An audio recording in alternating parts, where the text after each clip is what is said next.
In addition to sorting by drug responsiveness, you might be able to sort by diet.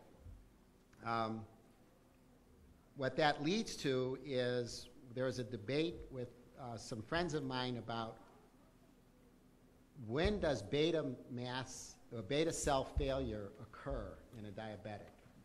My friend Chuck Brandt at Michigan says as soon as you diagnose the patient, it's over.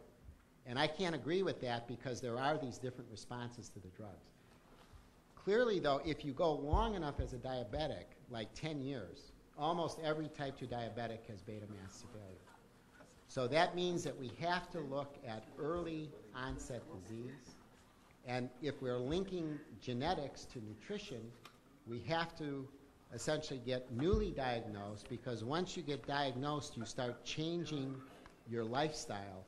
At least you're supposed to change your lifestyle, which means if you have a diagnosed patient with diabetes and you catch them 5 years after diagnosis, their lifestyle is no longer what led them to become diabetic, and that's what we want to know. So we have to have newly diagnosed patients, and then there are the data sets that we would collect are about 26 to 30 clinical variables, which is a typical blood test that every clinic does. The only one that's not done here is fructosamine, and so we have to discuss that.